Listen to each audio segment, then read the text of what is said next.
Mean राशि बंधुगण आगामी 10 दिन मध्य आपणक जीवन में एपरी किछि घटना घटिबाकु जाउछि जहां आपणकर जीवन को संपूर्ण परिवर्तन करबाकु जाउछि। एही समय मध्य एपरी घटना घटिबो जहां आपणक लुहरे भिजाई देब। आपणकर समस्त कठिन परिश्रमर फल आपणक प्रचुर परिमाण रे मिलिबो। खुशी रे आपणकर आखिरु स्वतः स्फूर्त भाबरे लुह झरी जिवो। किंतु जदि आपण सठिक मुहूर्त रे एही स्वर्गीय संयोजन द्वारा उपस्थापित सुजोग को हाथ छड़ा करिबारे विफल हुंती किंबा जदि आपण अजाणतरे एही दिव्य शक्ति गुड़िकर असंतोषर शिकार हुंती तेबे आपणकर शत्रु माने आपणको कोनोसी दया देखाइबे नाही। से माने आपणकर प्रत्येक स्वप्न को चूर्ण करिवे एवं आपणकर जीवन को एक जीवंत नरकरे परिणत करिवे। बंधु माने आपणको जो खबर मिलिबाकु जाउछि ताहा एते स्मारकी हेबा पाई जाउछि जे एहा सुनी आपण संपूर्ण स्तब्ध होइजिबे। आपणकर आखि अविश्वास रे विस्तारित होइजिबो एवं आपण बारंबार भाबिबे एते समय परे शेष रे एहा एबे काहेकि घटुछि। आपण आपणकर समग्र जीवन परिश्रम करिसंती। आपण दिन राति संघर्ष करिसंती। आपण रक्त झाल एवं लुह ढालिछंती तथापि एपर्यंत कोनोसी बड़ परिवर्तन घटी नाही जहां आपणकर समग्र जीवन को गोटे मुहूर्त रे परिवर्तन करि पारिबो। एपरि कोनोसी मुहूर्त नाही जोठारे आपण आपणक कठिन परिश्रमर पूर्ण पुरस्कार पाई पारिबे एवं आपणकर भाग्य को प्रकृत रे उज्जवल करि पारिबे।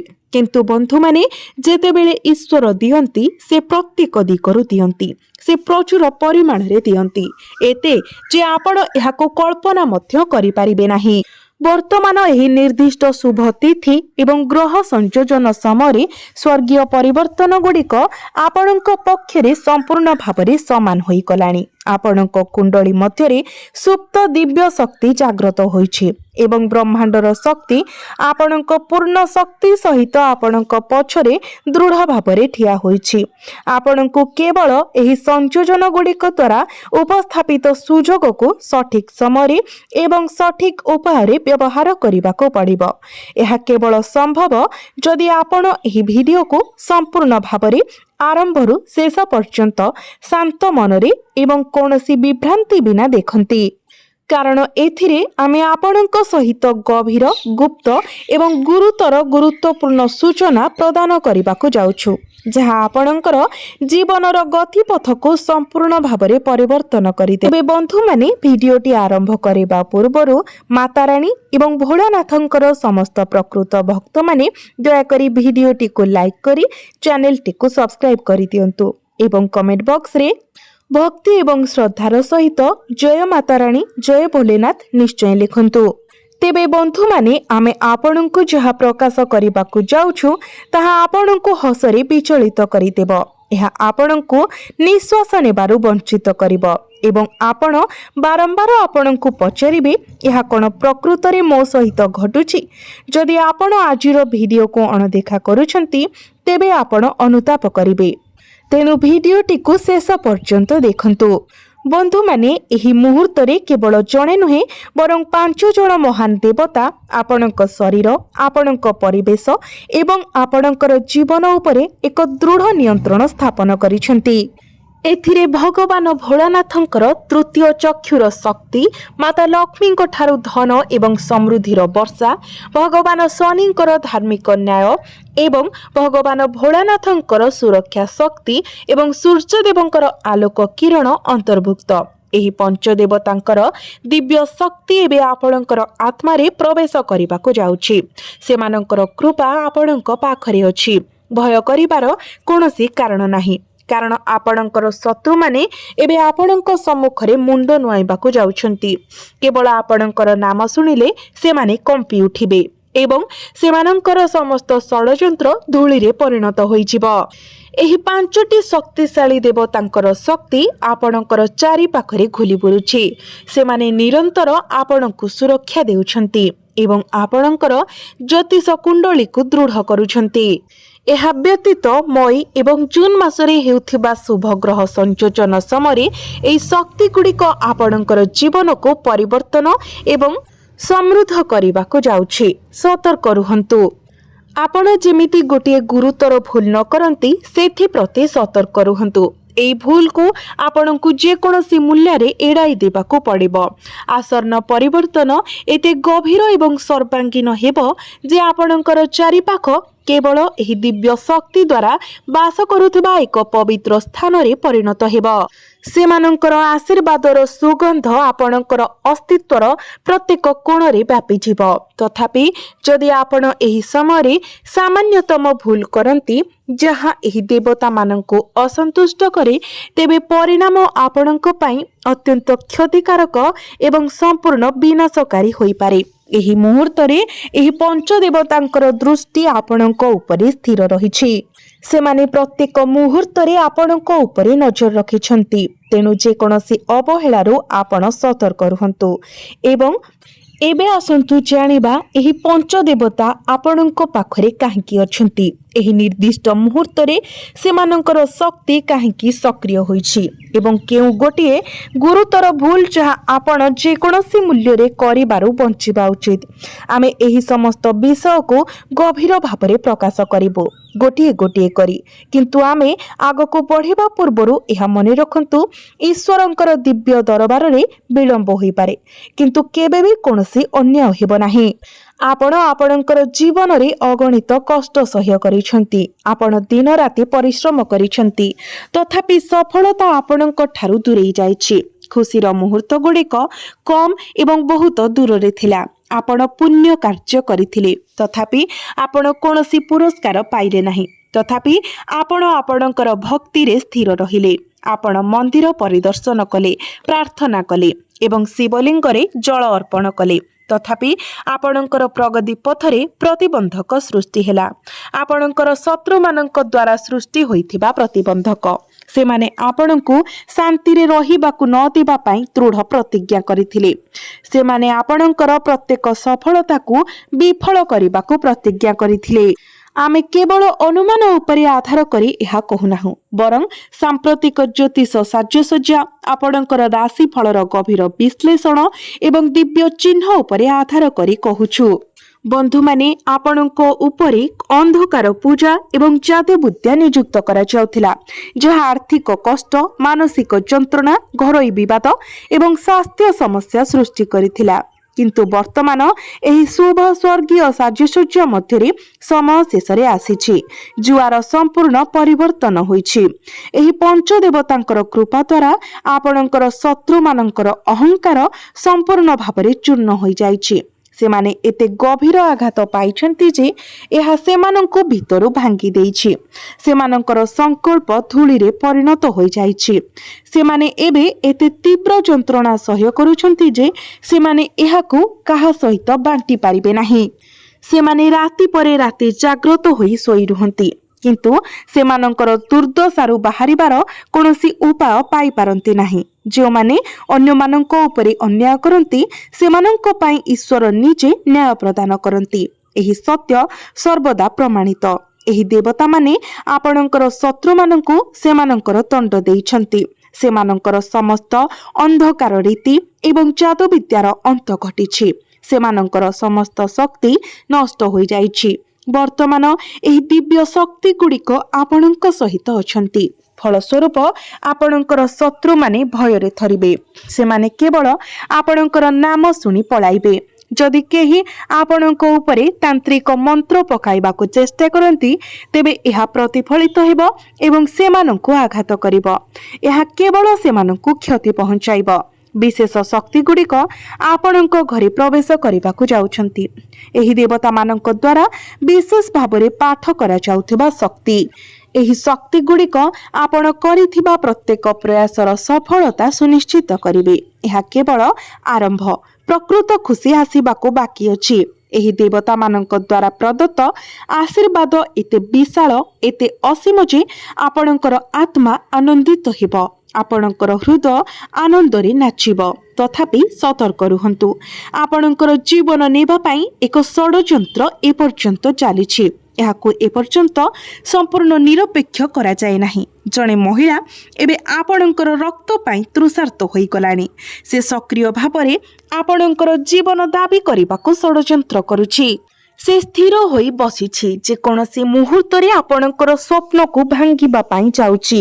ଆପଣଙ୍କ ଘରର ଅତି ସୀମା ମଧ୍ୟରେ 3 ଜଣ ବ୍ୟକ୍ତି ଲୁଚି ରହିଛନ୍ତି, 2 ଜଣ ମହିଳା ଏବଂ ଜଣେ ପୁରୁଷ, ଯେଉଁମାନେ ଆପଣଙ୍କ ଜୀବନ ବିରୁଦ୍ଧରେ ଷଡ଼ଯନ୍ତ୍ର କରିବା ପାଇଁ ଏକତ୍ରିତ ହୋଇଛନ୍ତି। ସେମାନେ ଆପଣଙ୍କର ପ୍ରତ୍ୟେକ ଗତିବିଧି ଉପରେ ସତର୍କ ନଜର ରଖିଛନ୍ତି। ଯେତେବେଳେ ଆପଣ ସେମାନଙ୍କ ନାମ ଶୁଣିବେ, ଆପଣଙ୍କର ଥଣ୍ଡା ଝାଳରେ ଫାଟି ପଡ଼ିବ। ଆପଣ ଆପଣଙ୍କର ମାନସିକ ଶାନ୍ତି ହରାଇବେ, କାରଣ ଏହି ବ୍ୟକ୍ତିମାନେ ଆପଣଙ୍କର ଅତି ନିକଟତର ଲୋକ, ଆପଣ ପରୋକ୍ଷ ଭାବରେ ବିଶ୍ୱାସ କରୁଥିବା ଲୋକ। ତଥାପି ଯେଉଁମାନେ ଶତ୍ରୁର ହୃଦୟକୁ ଆଶ୍ରୟ ଦିଅନ୍ତି, ଗତ 12 ବର୍ଷ ଧରି ଆମେ ସଠିକ ଭବିଷ୍ୟବାଣୀ କରିଛୁ ଏବଂ ଆଜି ପର୍ଯ୍ୟନ୍ତ ଗୋଟିଏ ବି ମିଥ୍ୟା ପ୍ରମାଣିତ ହୋଇନାହିଁ। ପ୍ରତ୍ୟେକ ଭବିଷ୍ୟବାଣୀ ସତ୍ୟ ଭାବରେ ପ୍ରମାଣିତ ହୋଇଛି। ଆପଣଙ୍କ ଉପରେ ଭାରଗ୍ରସ୍ତ ଋଣର ବୋଝ ଆପଣଙ୍କ ଜୀବନର ଦିଗକୁ ବ୍ୟାଘାତ ଏବଂ ଆପଣଙ୍କର ପରିବାର ସଦସ୍ୟଙ୍କୁ ଜୀବନ ବିପର୍ଯ୍ୟୟ ପରିସ୍ଥିତିରେ ସ୍ଥାନିତ କରିବା, ଏସବୁ ସେହି ବିପଦଜନକ ଶତ୍ରୁର ଷଡ଼ଯନ୍ତ୍ର, ଯିଏ ଏବେ ଆହୁରି ଭୟଙ୍କର କୌଶଳ କାର୍ଯ୍ୟକାରୀ କରିବାକୁ ପ୍ରସ୍ତୁତ ହେଉଛି। ଆଜିର ଭିଡିଓରେ ଆମେ ଏହି ଶତ୍ରୁର ନାମ ପ୍ରକାଶ କରିବୁ। ଜଣେ ଶତ୍ରୁ ଯିଏ ଗତ 3 ମାସ ମଧ୍ୟରେ ଆପଣଙ୍କର ଶତ୍ରୁ ଭାବରେ ଉଭା ହୋଇଛି। ଏହା ଆପଣଙ୍କର ଜଣେ ସମ୍ପର୍କୀୟ, ଆପଣଙ୍କର ଅତି ନିକଟତର ଜଣେ, ଯିଏ ବର୍ତ୍ତମାନ ଆପଣଙ୍କର ଉନ୍ନତିକୁ ନିଶ୍ଚିତ କରିବା ପାଇଁ ଏବଂ ଜୀବନରେ ଆପଣଙ୍କର ଉନ୍ନତିକୁ ରୋକିବା ପାଇଁ ତାନ୍ତ୍ରିକ ରୀତିନୀତି ଏବଂ ଯାଦୁ ବିଦ୍ୟାରେ ଲିପ୍ତ ଅଛନ୍ତି। ତେଣୁ ଆମେ ଆପଣଙ୍କୁ ବିନମ୍ର ଭାବରେ ଅନୁରୋଧ କରୁଛୁ ଯେ ଭିଡିଓଟିକୁ ଆରମ୍ଭରୁ ଶେଷ ପର୍ଯ୍ୟନ୍ତ ଦେଖନ୍ତୁ। ବନ୍ଧୁମାନେ, ଦୁନିଆ କେବେ ବି ଆପଣଙ୍କର ମୂଲ୍ୟକୁ ସ୍ୱୀକାର କରେ ନାହିଁ। ଏହା ଆପଣଙ୍କୁ ଅପମାନିତ କରିଛି ଏବଂ ଆପଣଙ୍କର ସ୍ୱପ୍ନଗୁଡ଼ିକୁ ପରିହାସ କରିଛି। କିନ୍ତୁ ବର୍ତ୍ତମାନ ଏହି ସ୍ୱର୍ଗୀୟ ସଂଯୋଜନର ପ୍ରଭାବରେ ଆପଣଙ୍କର ସଫଳତାର ଉତ୍ଥାନ ଦେଖି ଆପଣଙ୍କର ଶତ୍ରୁମାନେ ଈର୍ଷାରେ ଜଳିବେ। ସେମାନଙ୍କର ଆଖି ସେମାନଙ୍କର ନିଜସ୍ୱ ଈର୍ଷାର ଅଗ୍ନିରେ ଜଳିଯିବ। ଆପଣଙ୍କର ସଫଳତାର କେବଳ ଉଲ୍ଲେଖରେ ସେମାନେ ଈର୍ଷା ଦ୍ୱାରା ଗ୍ରାସ ହେବେ।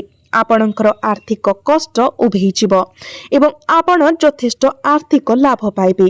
ଆପଣଙ୍କର ବ୍ୟାଙ୍କ ଆକାଉଣ୍ଟ ଉଛୁଳି ପଡ଼ିବ, ବିଚାରାଧୀନ କାର୍ଯ୍ୟଗୁଡ଼ିକ ସମାପ୍ତ ହେବ ଏବଂ ଶେଷରେ ବକେୟା ପାଣ୍ଠି ପୁନରୁଦ୍ଧାର କରାଯିବ। ତଥାପି ଏହା ସୁନିଶ୍ଚିତ କରିବା ପାଇଁ ଆପଣଙ୍କୁ କିଛି ଭୁଲ କରିବାରୁ କଠୋର ଦୂରେଇ ରହିବାକୁ ପଡ଼ିବ ଏବଂ ନିର୍ଦ୍ଦିଷ୍ଟ ନିୟମଗୁଡ଼ିକୁ କଠୋର ଭାବରେ ପାଳନ କରିବାକୁ ପଡ଼ିବ। ଯଦି ଆପଣ ରାସ୍ତାରେ ଜଣେ ମାନସିକ ରୋଗୀ କିମ୍ବା ଭିକାରୀଙ୍କୁ ଭେଟିବେ, ତେବେ ସେମାନଙ୍କୁ ଅଣଦେଖା କରନ୍ତୁ ନାହିଁ, ବରଂ ସେମାନଙ୍କୁ ଆନନ୍ଦ ଦେବା ଏବଂ ସେମାନଙ୍କର ଆଶୀର୍ବାଦ ପାଇବା ପାଇଁ ଏକ ଛୋଟ ଦାନ ଦିଅନ୍ତୁ। ଏହା ନ କରିବା ଦ୍ୱାରା ଏହି ଶୁଭ ସଂକଳନ ସମୟରେ ଦେବୀ ଲକ୍ଷ୍ମୀ ଅସନ୍ତୁଷ୍ଟ ହୋଇପାରନ୍ତି। ସମ୍ଭାବ୍ୟ ଭାବରେ ଧନ ପ୍ରବାହ ବନ୍ଦ ହୋଇପାରେ। ସନ୍ଧ୍ୟା ସମୟରେ, ବିଶେଷ କରି ପବିତ୍ର ସନ୍ଧ୍ୟାରେ ଆପଣଙ୍କ ଘରୁ କିଛି ବାହାର କରନ୍ତୁ ନାହିଁ। ଏଥିରେ ଟଙ୍କା ହେଉ, ଶସ୍ୟ ହେଉ, ଦହି, ଲୁଣ କିମ୍ବା ଅନ୍ୟ କୌଣସି ଜିନିଷ, ନଚେତ୍ ମା ଲକ୍ଷ୍ମୀ ଆପଣଙ୍କ ଘରୁ ଚାଲିଯିବେ ଏବଂ ଆପଣଙ୍କ ଘରେ ଦାରିଦ୍ର୍ୟତା ମୂଳ ଧରିବ। ଆପଣଙ୍କ ଘରୁ ତୁରନ୍ତ ଅନାବଶ୍ୟକ ଜିନିଷ ଯେପରିକି ପୁରୁଣା ଜୋତା, ଭଙ୍ଗା ଜିନିଷ କିମ୍ବା ଫଟା ପାତ୍ର ବାହାର କରନ୍ତୁ, ନଚେତ୍ ନକାରାତ୍ମକ ଶକ୍ତି ଜମା ହେବ ଏବଂ ଘରୋଇ କଳହ ବୃଦ୍ଧି ପାଇବ। ସନ୍ଧ୍ୟା ସମୟରେ ଘରେ ଝାଡୁ କରିବା କିମ୍ବା ଯୁକ୍ତିତର୍କ ଏବଂ କଳହରେ ଲିପ୍ତ ହେବାରୁ ନିବୃତ୍ତ ରୁହନ୍ତୁ। ଏକ ସକାରାତ୍ମକ ଦୃଷ୍ଟିକୋଣ ବଜାୟ ରଖନ୍ତୁ ଏବଂ ଭଲ ଜିନିଷ ଉପରେ ଆପଣଙ୍କର ଚିନ୍ତାଧାରା କେନ୍ଦ୍ରିତ କରନ୍ତୁ। ଆପଣ ସକାଳେ ଫୋନ୍ କଲ୍ କିମ୍ବା ମେସେଜ ମାଧ୍ୟମରେ ଏକ ଆଶ୍ଚର୍ଯ୍ୟଜନକ ଖବର ପାଇପାରନ୍ତି। ଆପଣ ଚାକିରିରେ ପଦୋନ୍ନତି, ବ୍ୟବସାୟିକ ଲାଭ ବୃଦ୍ଧି, ଛାତ୍ରମାନଙ୍କ ପାଇଁ ଶୈକ୍ଷିକ ସଫଳତା, ବେକାରଙ୍କ ପାଇଁ ଉତ୍କୃଷ୍ଟ ସୁଯୋଗ ଏବଂ ସ୍ୱାସ୍ଥ୍ୟରେ ଉନ୍ନତି ଆଶା କରିପାରିବେ। ତଥାପି ମୁଣ୍ଡବିନ୍ଧା କିମ୍ବା ଥଣ୍ଡା ଭଳି ଛୋଟ ରୋଗକୁ ଅଣଦେଖା କରନ୍ତୁ ନାହିଁ। ସେମାନଙ୍କ ପାଇଁ ତୁରନ୍ତ ଡାକ୍ତରୀ ଚିକିତ୍ସା ଖୋଜନ୍ତୁ। ଆପଣଙ୍କର କାର୍ଯ୍ୟ ପ୍ରତି ଧ୍ୟାନ ଦିଅନ୍ତୁ। କେବେ ବି କୌଣସି କାର୍ଯ୍ୟକୁ ଅସମାପ୍ତ ଛାଡ଼ନ୍ତୁ ନାହିଁ, ବରଂ ପ୍ରତ୍ୟେକ କାର୍ଯ୍ୟକୁ ସମ୍ପୂର୍ଣ୍ଣ ସମର୍ପିତତାର ସହିତ ସମ୍ପାଦନ କରନ୍ତୁ। ଏବେ ଆପଣଙ୍କ ପାଇଁ ସବୁଠାରୁ ଗୁରୁତ୍ୱପୂର୍ଣ୍ଣ କଥା ହେଉଛି, ଆପଣଙ୍କର କୁଳଦେବାଦେବୀ ଆପଣଙ୍କ ଠାରୁ 2ଟି ଜିନିଷ ଚାହାନ୍ତି। ଆପଣଙ୍କର ଶତ୍ରୁମାନଙ୍କୁ ଦଣ୍ଡ ଦିଆଯିବ କି ନା କ୍ଷମା ଦିଆଯିବ, ତାହା ଆପଣଙ୍କ ଉପରେ ନିର୍ଭର କରେ। ସେମାନେ ସେମାନଙ୍କର କାର୍ଯ୍ୟର ତୁରନ୍ତ ପରିଣାମ ଭୋଗ କରିବେ କି ନା ସେମାନଙ୍କୁ ରକ୍ଷା କରାଯିବ ଯଦି ଆପଣ ଏକ ସଚ୍ଚୋଟ ହୃଦୟ ଏବଂ ସମ୍ପୂର୍ଣ୍ଣ ବିଶ୍ୱାସ ସହିତ ଘୋଷଣା କରନ୍ତି ଯେ ଆପଣଙ୍କର ଶତ୍ରୁମାନେ ଆପଣଙ୍କୁ ନିରନ୍ତର ଯନ୍ତ୍ରଣା ଦେଇଛନ୍ତି, ନିର୍ଦ୍ଦୋଷଙ୍କୁ କନ୍ଦାଇଛନ୍ତି ଏବଂ ଆପଣଙ୍କର ଜୀବନକୁ ଏକ ଜୀବନ୍ତ ନର୍କରେ ପରିଣତ କରିଛନ୍ତି। ଏବଂ ଯଦି ଆପଣ ଜିଦ୍ ଧରିବେ ଯେ ସେମାନେ କ୍ଷମା ପାଇବା ଯୋଗ୍ୟ ନୁହନ୍ତି, ନଚେତ୍ ସେମାନେ ଆପଣଙ୍କୁ ପୁଣି ଯନ୍ତ୍ରଣା ଦେବେ, ତେବେ ଆପଣଙ୍କର କୁଳ ଦେବାଦେବୀ ବ୍ୟକ୍ତିଗତ ଭାବରେ ସେମାନଙ୍କୁ ଦଣ୍ଡ ଦେବେ। ସେ ସେମାନଙ୍କର ସମସ୍ତ ଷଡ଼ଯନ୍ତ୍ରକୁ ଭାଙ୍ଗିଦେବେ। ତଥାପି ଯଦି ଆପଣ ଏହି ଦାବି କରିବାରେ ବିଫଳ ହୁଅନ୍ତି, ଯଦି ଆପଣ ସେମାନଙ୍କୁ ଦୟା ଦେଖାନ୍ତି, ତେବେ ଏହି ଦିବ୍ୟ ଶକ୍ତି ଗୁଡ଼ିକ ଆପଣଙ୍କର ସବୁ କିଛି ଛଡ଼ାଇ ନେବେ। ସେମାନେ ଆପଣଙ୍କର ସମସ୍ତ ଖୁସି ଛଡ଼ାଇ ନେବେ। ତେଣୁ ଆପଣଙ୍କର ସନ୍ଧ୍ୟା ପ୍ରାର୍ଥନା ସମୟରେ ଧୂପ ଏବଂ ଦୀପ ଜାଳି ଆପଣଙ୍କର ପ୍ରାର୍ଥନା କରନ୍ତୁ। ଆପଣଙ୍କର ଶତ୍ରୁମାନେ ସେମାନଙ୍କର ନ୍ୟାୟପୂର୍ଣ୍ଣ ଦଣ୍ଡ ପାଇବା ପାଇଁ ସଚ୍ଚୋଟ ହୃଦୟରେ ପ୍ରାର୍ଥନା କରନ୍ତୁ। ଆପଣଙ୍କର ଘର ଭିତରେ ଏକ ଗୁପ୍ତ ଶକ୍ତି ବାସ କରୁଛି। ଏହି ଶକ୍ତି ଯାହା ଏପର୍ଯ୍ୟନ୍ତ ଆପଣଙ୍କୁ ନକାରାତ୍ମକ ଶକ୍ତିରୁ ରକ୍ଷା କରିଛି। ତଥାପି ଆପଣଙ୍କର ଶତ୍ରୁମାନେ ଏବେ ଏକ ଅଧିକ କଠୋର ପଦକ୍ଷେପ ନେବାକୁ ଯାଉଛନ୍ତି। 3ଟି ଅଶୁଭ ଘଟଣା ଘଟିବାକୁ ଯାଉଛି। ଏପରି ଘଟଣା ଯାହା ଆପଣଙ୍କର ପରିବାରକୁ ଏହାର ମୂଳ ପର୍ଯ୍ୟନ୍ତ ହଲାଇ ଦେବ, କିନ୍ତୁ ଶେଷରେ ସେଗୁଡ଼ିକ ଆପଣଙ୍କୁ ଶକ୍ତିଶାଳୀ କରିବା ପାଇଁ ସେବା କରିବ। ଆପଣଙ୍କ ଶତ୍ରୁମାନଙ୍କ ପରିବାର ଉପରେ ଶୋକ ଆସିବ, ସେମାନଙ୍କର ଅହଙ୍କାର ଭାଙ୍ଗିଯିବ ଏବଂ ଭଗବାନ ଶନି ତାଙ୍କର ନ୍ୟାୟ ପ୍ରଦାନ କରିବେ। ଏହା ବ୍ୟତୀତ 2ଟି ଅତ୍ୟନ୍ତ ଶୁଭ ଖବର ଆପଣଙ୍କ ପାଇଁ ଅପେକ୍ଷା କରିଛି। ଆପଣଙ୍କର ଅପୂର୍ଣ୍ଣ ସ୍ୱପ୍ନ ଶେଷରେ ସତ୍ୟ ହେବ। ଆପଣ ସଫଳତାର ନୂତନ ଉଚ୍ଚତା ଆରୋହଣ କରିବେ ଏବଂ ନୂତନ ସଫଳତା ହାସଲ କରିବେ। ଏହି ନିର୍ଦ୍ଦିଷ୍ଟ ଜ୍ୟୋତିଷ ସଂକଳନ ସମୟରେ ଭଗବାନ ଶନି ସ୍ୱୟଂ ଆପଣଙ୍କ ଲୁକ୍କାୟିତ ଶତ୍ରୁମାନଙ୍କୁ ଖୋଳିବେ ଏବଂ ସେମାନଙ୍କର ଦଣ୍ଡ ବାହାର କରିବେ। ବନ୍ଧୁମାନେ, ମଇ ଏବଂ ଜୁନ୍ ମାସର ଏହି ଶୁଭ ଗ୍ରହ ସଂକଳନ ସମୟରେ ଆପଣଙ୍କର ଭାଗ୍ୟ ଉଜ୍ଜଳ ଭାବରେ ଚମକିବ। ଆପଣଙ୍କର ଶତ୍ରୁମାନେ ଆପଣଙ୍କ ସମ୍ମୁଖରେ ନତ ହେବାକୁ ବାଧ୍ୟ ହେବେ। ତଥାପି ସତର୍କ ରୁହନ୍ତୁ। ପ୍ରତ୍ୟେକ ନିୟମ ଏବଂ ମାର୍ଗଦର୍ଶିକାକୁ କଡ଼ାକଡ଼ି ଭାବରେ ପାଳନ କରନ୍ତୁ। ବନ୍ଧୁମାନେ, ଆପଣ ପଞ୍ଚଦେବଙ୍କ ଆଶୀର୍ବାଦ ପାଇବେ। ଭଗବାନ ଭୋଳାନାଥ, ମା ଲକ୍ଷ୍ମୀ, ଭଗବାନ ଶନି, ନାଗଦେବତା ଏବଂ ସୂର୍ଯ୍ୟ ଦେବତା ସେମାନଙ୍କର ଦିବ୍ୟ ଶକ୍ତି ଆପଣଙ୍କର ଶରୀର ଏବଂ ଆପଣଙ୍କ ଘରେ ପ୍ରବେଶ କରିସାରିଛି। ଏହି ଶକ୍ତି ଗୁଡ଼ିକ ଆପଣଙ୍କ ଜୀବନରେ ସମନ୍ୱୟ ଆଣିବ ଏବଂ ଆପଣଙ୍କର ଶତ୍ରୁମାନଙ୍କୁ ଦଣ୍ଡ ଦେବ। ଆପଣଙ୍କର ଶତ୍ରୁମାନଙ୍କ ଷଡ଼ଯନ୍ତ୍ର ବିଷୟରେ ବିଶେଷ କରି ଜଣେ ମହିଳା ଏବଂ 2 ଜଣ ପୁରୁଷ ଆପଣଙ୍କୁ ହତ୍ୟା କରିବାକୁ ଷଡ଼ଯନ୍ତ୍ର କରୁଛନ୍ତି। ଗତ 3 ମାସ ଧରି ଆପଣଙ୍କର ସମ୍ପର୍କୀୟମାନେ ଆପଣଙ୍କ ବିରୁଦ୍ଧରେ କଳା ଯାଦୁରେ ଲିପ୍ତ ଅଛନ୍ତି। ତଥାପି ଦେବତାମାନେ ସେମାନଙ୍କର ମନ୍ତ୍ରକୁ ନିଷ୍କ୍ରିୟ କରିଦେଇଛନ୍ତି। ଏବେ ଆପଣଙ୍କର ଶତ୍ରୁମାନେ ଭୟରେ ଥରିବେ ଏବଂ ସେମାନଙ୍କର ଘରେ ଶୋକ ଆସିବ। ଏହି ଦିନଗୁଡ଼ିକରେ ଆପଣ କ'ଣ କରିବା ଉଚିତ? ସନ୍ଧ୍ୟାରେ ଧୂପ ଏବଂ ଦୀପ ଜାଳି ଆପଣଙ୍କର ପୂଜା ଘରେ ପ୍ରାର୍ଥନା କରନ୍ତୁ ଏବଂ ଆପଣଙ୍କର ଶତ୍ରୁମାନଙ୍କୁ ଦଣ୍ଡ ଦେବା ପାଇଁ ପ୍ରାର୍ଥନା କରନ୍ତୁ। ଆପଣ ଆପଣଙ୍କ ରାସ୍ତାରେ ଯେଉଁ ଦୁଃଖୀ କିମ୍ବା ମାନସିକ ରୋଗୀଙ୍କୁ ଭେଟୁଛନ୍ତି ସେମାନଙ୍କୁ କିଛି ଦାନ କରନ୍ତୁ ଏବଂ ଆପଣ ଯେକୌଣସି ଅନାବଶ୍ୟକ ଜିନିଷ ଘରୁ କାଢ଼ି ଦିଅନ୍ତୁ। ଏହା ସକାରାତ୍ମକ ଦୃଷ୍ଟିକୋଣ ବଜାୟ ରଖିବ ଏବଂ ଆପଣଙ୍କ ଘରେ ସୁଖ ଶାନ୍ତିରେ ମଧ୍ୟ ବୃଦ୍ଧି